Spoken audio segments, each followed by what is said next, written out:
Welcome to the United States of Tiffany. Our commentary offers a humorous take on wrestling. Please note, we're not bullying or attacking the wrestlers. We're engaging with the choreographed sport and its storylines. Our jokes and observations are about the characters and storylines, not the real people behind them. Tourists and citizens alike, welcome. Enjoy the show, and remember, it's all in good fun.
Hi, I'm gonna tell y'all right now, I did not watch the show and it did not record on my Hulu like it was supposed to. So I have no idea what happened except for pieces. I know that Sami Zayn cut a promo on CM Punk and Cody. I know that Finn was out there, but I have no idea how that exchange went or what even went down between them. I know that Lash Legend beat Julia, so she's in the. Where are we going? Where are we going with my stuff? Right here. What are you doing?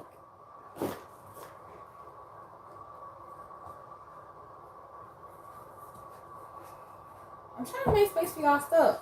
You know what? I'm about to go back downstairs. Where's the wine? It's fine. Jesus Christ.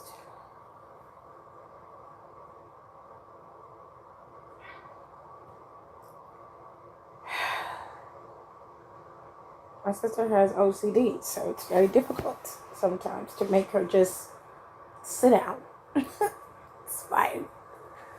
I can move my own stuff off the bed, but she has to move it and place it where it needs to go. She can't help it. Anyways, I have not seen anything. I have not seen anything for Smackdown, so this is going to be a very short and sweet show. All I can tell you is what I know, okay? I can't give you details like I would normally do, going all the way down the line and giving you everything from start to finish. I won't be able to do that. Unfortunately, I was not home to watch it, so I didn't get to see it. But I can tell you this, okay? Like I said earlier, Julia, unfortunately, she lost the qualifier match to Lash Legend. It was a very quick match. They didn't give them time to actually compete, which baffled me beyond belief because you did a lot more for Trick Williams and for CM Punk and even for Sami and Finn than you did for the interim women's championship qualifier. There's no champion for that. Yet you gave all of those men full free reign of the show, including Gunther and Aldis, which, to be fair, they deserve the time. I'll give Gunther and Aldis that. They deserve the time. As for CM Punk and Cody, no. They had plenty of time to put this match where it needed to be. Yeah. Thank you. Thank you. They had plenty of time to put this match where it needed to be, and they chose to wait days, one day before SummerSlam, knowing that Punk and Cody are the final match of night one. Smart. It's amazing. It makes you want to watch it even more. right? You're invested. You're in love, right? Oh, thank you. I appreciate that. To quote Cody, what do you want to talk about? I got my notes as always. Wonderful. Hello, Hiram. Hi, everybody. Okay. So, like I said, Lash Legend qualified. It was a very short match. The match was on Twitter. I was able to watch the full match on Twitter. Literally, it was 2 minutes and like 15, maybe 20 seconds at best. They did a lot in that 2 minutes, but their time crunch was scrunched down so that they can fit in the feud with Aldis. They could fit in the talking with CM Punk and Cody, and they could fit in the longevity of Sami Zayn and Finn. I'm just irritable. And you know what? I was fine with Jade and Charlotte having a moment. That was cool. I didn't have a problem with that. I believe there was a tag team match between the baddies and and Chelsea and Tiffany, which I don't have an issue with that. But to cut the interim women's championship qualifier match down to 2 minutes, when that was one of the most important bits, you should be hyper fixated on that. Something about that stinks. It just stinks. And I hate that. We're going to move on, because I can yell about this all day. And we're not going to yell about it. We're going to let it be what it is. Now, Baron Corbin and Trick Williams, they had a moment. Trick Williams called out Baron Corbin, and Baron Corbin came out there and said what he needed to say. Quite frankly, if I'm being 1,000% honest, I didn't hear what either of them had to say, because the video would not play for me on Twitter, and I just simply didn't hear it. So, apologies that I don't get to break this down and give you guys more intel or information from my interpretation of this feud. But if I'm being 1,000% fair, it shouldn't be Corbin in this position. It should be Carmelo Hayes. And I don't, for the life of me, understand why they keep circumventing Carmelo Hayes to put other people in the position to have a moment with Trick Williams. If you weren't going to put Carmelo in that position in the first place, stop teasing the feud between the two of them. Stop letting them fight each other and then it goes nowhere. You're not giving us anything worthwhile or of substance by doing that. And quite frankly, you shoehorned Corbin in there, completely pushed Carmelo out of the way, and never gave Carmelo an explanation or a shot back at the championship or just to get his slot back. Like, you completely took it from him.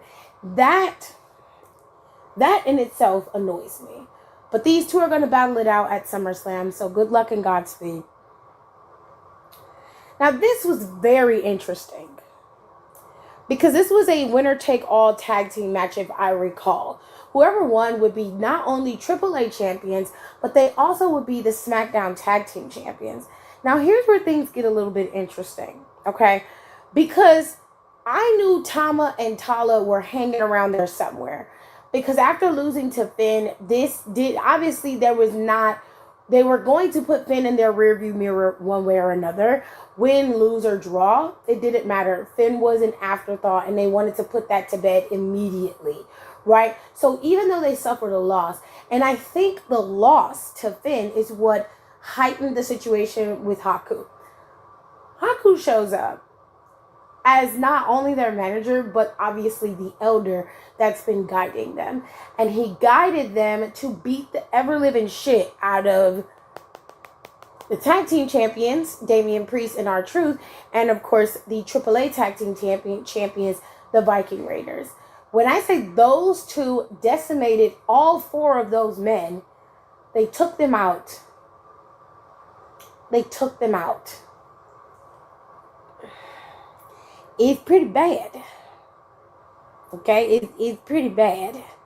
So, oh, hey Donnie. The boys was out there fighting, but they never got a definitive finish to the match because the match was interrupted by the tag team challengers, or obviously two people who wanted to challenge, Tama and Tala, and then you've got obviously Priest and Truth, and then the Viking Raiders both laid out.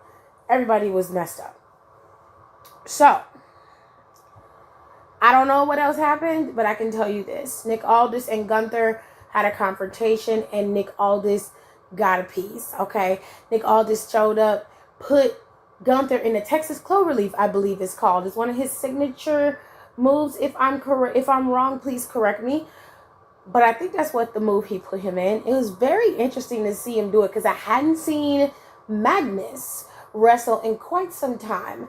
And so watching Nick Aldis get back in the ring and just to see a little glimpse of Magnus really warmed my soul. But Gunther got the last laugh at the end because he just ran up and kicked Nick Aldis in the face as everybody was holding Aldis back. This split everybody up. So right now, if we're being fair, the playing field between both of them is pretty equal. Both of them have equal momentum going into this match for SummerSlam. So it's very likely that either one of them could come out the victor. But if I was booking, I would book Gunther to lose. Now, I'm sure a lot of people wouldn't. But given how Gunther has been behaving as of lately and everything that he has done to finagle his way to a title, to me, rewarding him with a win is only going to embolden his behavior. I want him shut down. I don't care if he's acting a damn fool, running around, hollering, screaming. Doesn't matter to me. All I want is for him to be shut down. And the best way to do that is to have his boss make him into a bitch. And we love that. We love that for us. But if Gunther wins, you also have somebody who is a true challenger for the championship. And you could possibly get Gunther versus CM Punk again. Or you could possibly get Gunther versus Cody again. We've seen those guys all compete against each other in different times in their careers. So it's not unlikely that Cody Rhodes and Gunther could meet down the line again. Or vice versa with CM Punk and Cody and Gunther. You never know. But for me, honestly, I would let Gunther go on vacation for a little while after this. I feel like they booked Gunther into a corner a lot, and that makes it difficult for him to get out. I would let him leave, go on vacation, chill for a couple months, and then like heading into either Survivor Series or heading into Crown Jewel is when I would bring Gunther back, because Royal Rumble's right around the corner and he needs to be a part of Royal Rumble. And if he doesn't win this year, whatever, but I think he was down to like the fourth, he was down to like the 4 men last year. If he wasn't the second to last, like he was definitely, I don't remember if he was, somebody in the comments tell me if it was one of the 4. Yeah, but he calls it the Kingsley Cloverleaf because that's where he's from. Okay, cool. Alrighty, so I'm going to be honest, I only saw one part of what Cody and CM Punk were saying to each other. And Cody just basically reiterated that CM Punk said he didn't come there to make friends. He came there to make money. And he basically was like, I want you to be very clear about what I said. I said I didn't come here to make friends. I also didn't come here to lose friends either. Which, is a play on words, but he's right. That is what he said. Now, everything else, I'm not sure how the exchange went between the two of them because, like I said, the videos were not playing for me on my tablet, so I wasn't able to see everything that was being said. But I'll tell you this. I'm not interested because I feel like they had ample time to make this into something worthwhile. This is SummerSlam. You could have been building this so that it led to something that would lead to them fighting. But you're just trying to make us believe that Cody is slowly but surely turning into a villain. Which you could have been doing that the whole time. You could have slow burned it. Like you really took your time with Maxine, even to the point where a lot of people didn't even notice what the fuck was going on. And then you amped it up really, really fast with them and then slowed it down and then brought it up really quickly. The pacing of your stories is what's burning me. I don't understand why you don't have good pacing. Why you can't just go for the pace. Just go 1, 2, 3, 4. You know what I'm saying? Like, make it so that it makes sense. The dots need to connect. You've got 4 weeks to plan a show. You've got 4 weeks to plan each story. Make it so that each story week has a pivotal moment. Like, you don't have to do anything crazy. You don't have to be over the top. You don't have to do shit that makes life hard. And they just do. What are we talking about? What? Anyways.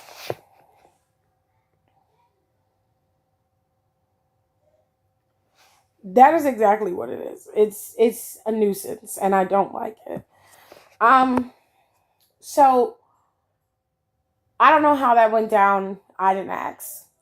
Anything else that happened on the show outside of Danhausen trying to curse Dom again, and Danhausen sending out the mini Danhausens to take out Dom because he was interfering in the match with Rey Fenix and JD McDonough because it was a cruiserweight title match being had. Well,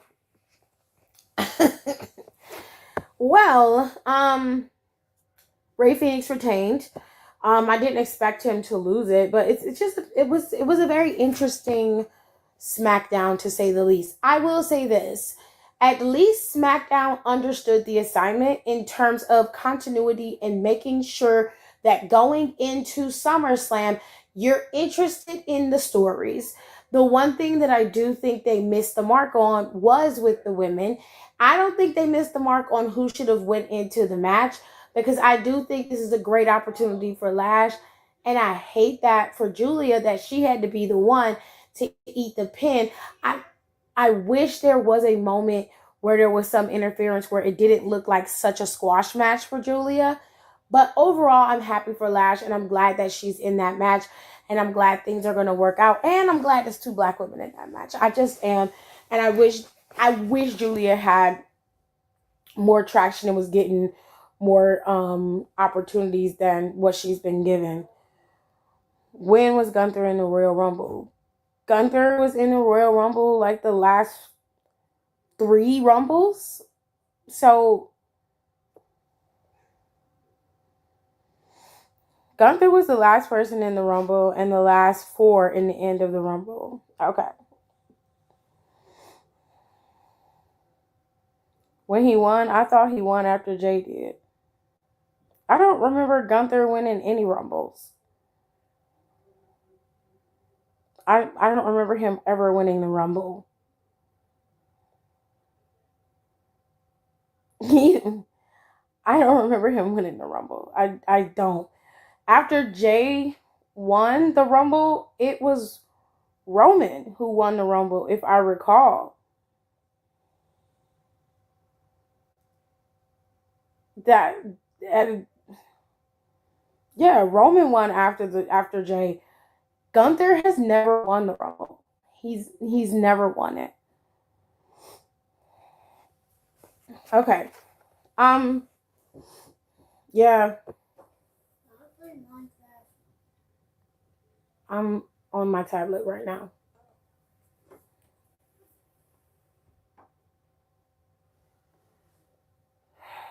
Okay. So,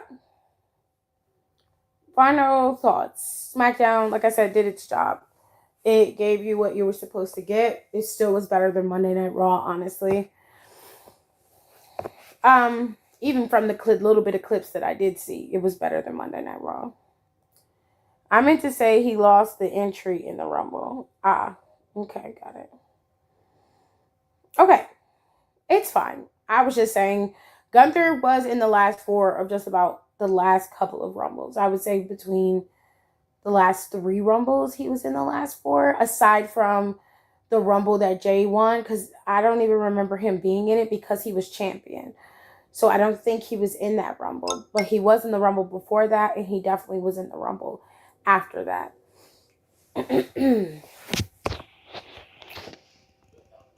Anywhoosies.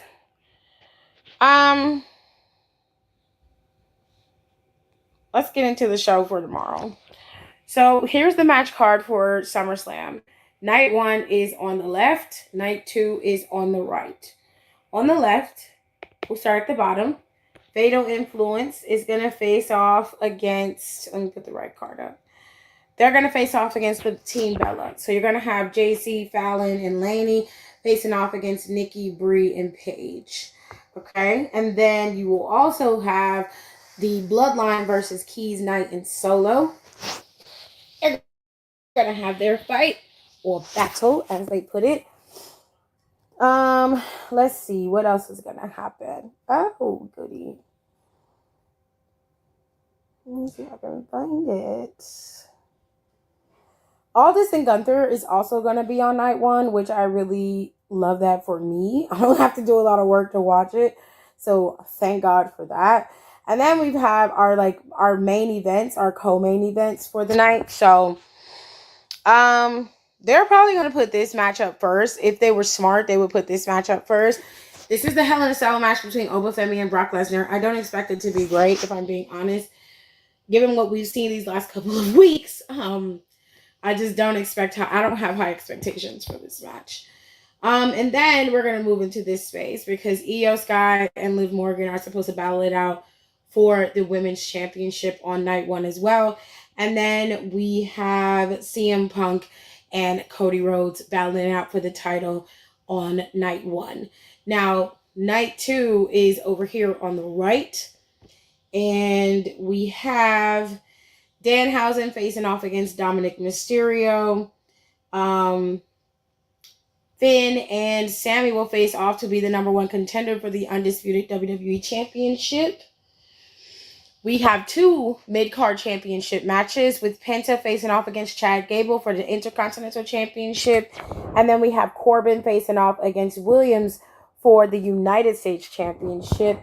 And then, which I'll get the updated graphic card later, Lash Legend, Chelsea Green, Tiffany Stratton, Jade Cargill, and Charlotte Flair will all compete for the title, the interim WWE Women's Championship match.